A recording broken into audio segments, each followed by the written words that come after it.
Hey guys, welcome to my channel DIY Art Collection. If you're new in my channel then please subscribe and hit the bell icon. Friends, আজকে আমি এই লতার ডিজাইনটা share করছি এবং এটা পুরোটাই পাতার উপর তৈরি হবে। তো এর জন্য প্রথমে আমি এরকম একটা হাইলাইট কালারের উল নিয়ে এখানটায় 6টা ঘর কাউন্ট করে প্রথম ফোরটি তুলছি। প্রথমে আসনের একটা কর্নার থেকে এইভাবে আপনারা লম্বা লাইন তৈরি করে নেবেন। তারপর এর দুই সাইডে পাতা তৈরি করবেন। এর উপরে আবার সেমভাবে 6টা ঘর কাউন্ট করে এইভাবে একটা একটা করে আমি ফোর তুলছি। তাহলে সেলাইটাও সুন্দর হবে এবং ডিজাইনটিও দেখতে ভালো লাগবে। তো এইভাবেই কিন্তু লম্বা লাইন তৈরি করে নিতে হবে। তো এর পরবর্তীতে এর সাইডে আমি পাতার অংশ তৈরি করব।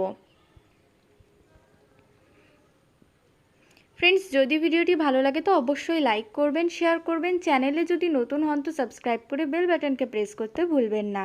এখন সাইডের পাতার অংশ তৈরি করছি। প্রথমে যেখান থেকে ফোর তোলা স্টার্ট করেছিলাম তারই নিচে এইভাবে ফোর তুলে নিচ্ছি।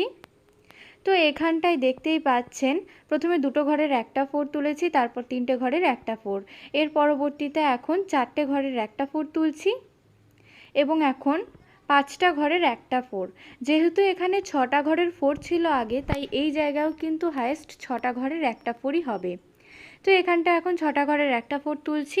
এর পরবর্তীতে ওপরের দিকের লেভেলটা সেম রেখে নিচের দিক থেকে জাস্ট একটা করে ঘর কমাতে থাকবো। তাই এখন 5টা ঘরের একটা ফোর তুললাম, এখন 4টে ঘরের একটা ফোর। এর পরবর্তীতে 3টে ঘরের একটা ফোর এবং এখন 2টো ঘরের একটা ফোর। তো সেম প্রসেস মেনটেন করে আমি বাম সাইডেও ডিজাইনটি তৈরি করে নিচ্ছি।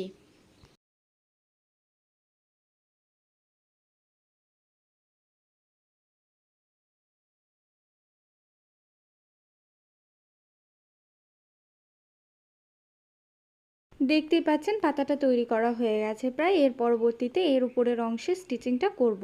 তাই উপরের যে 6টা ঘরের লাইনটা ছিল তার একদম নিচের যে দুটো ফোর সেখান থেকে কিন্তু স্টার্ট করব। তো এখান থেকে যদি স্টার্ট করেন তাহলে আপনাদের প্রত্যেকটা ফোর তোলার সময় কিন্তু ফোর সংখ্যা সেম থাকবে এবং ডিজাইনটাই কিন্তু মাঝখানে খুব বেশি একটা প্রবলেম হবে না তুলতে। তো এখানে দেখতেই পাচ্ছেন আগের প্রসেস মেনটেন করে তুলছি এবং 6টা ঘরের যেই লাইনটা বা ফোরটা সেটা কিন্তু দেখুন দু সাইডেই কিন্তু ম্যাচ করে গেছে, মানে একটা ঘরের মাঝখান থেকে দুটো ফোর উঠেছে। তো এইভাবেই কিন্তু প্রত্যেকটা জায়গায় সেম লেভেল মেনটেন করেই থাকবে। তো এখন ডান সাইডে সেমভাবেই আমি ডিজাইনটি তৈরি করে নিচ্ছি। এরপরে এইভাবেই একটার পর একটা কালার তৈরি করতে থাকবো। তো আপনারা যদি পাতাটা আরও বড় করতে চান সেক্ষেত্রে আপনারা মাঝখানে যে ডালের অংশটা সেটা চাইলে আপনারা 6টা ঘরের জায়গায় 8টা ঘর নিতে পারেন বা 10টা ঘরও নিতে পারেন।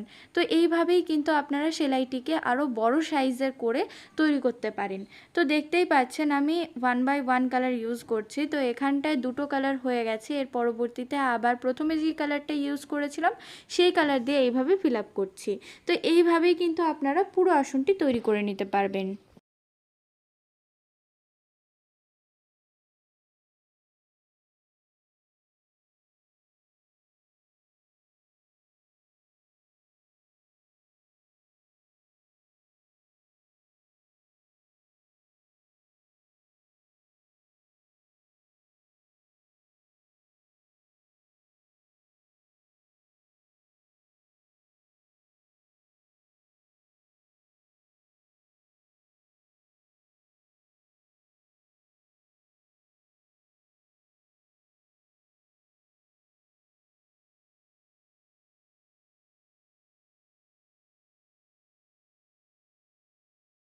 ফ্রেন্ডস, আবার বলছি, যদি ভিডিওটি ভালো লাগে তো অবশ্যই লাইক করবেন, শেয়ার করবেন। চ্যানেলে যদি নতুন হন তো সাবস্ক্রাইব করে বেল বাটনকে প্রেস করতে ভুলবেন না।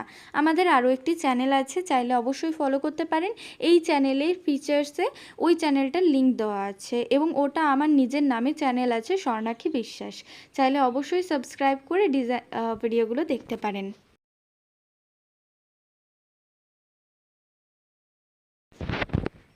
তো ফ্রেন্ডস, এইভাবে পুরো আসনটি তৈরি করতে হবে। সো ফ্রেন্ডস, যদি ভিডিওটি ভালো লাগে তো অবশ্যই চ্যানেলকে সাবস্ক্রাইব করে বেল বাটনকে প্রেস করতে ভুলবেন না। আজকের জন্য টাটা।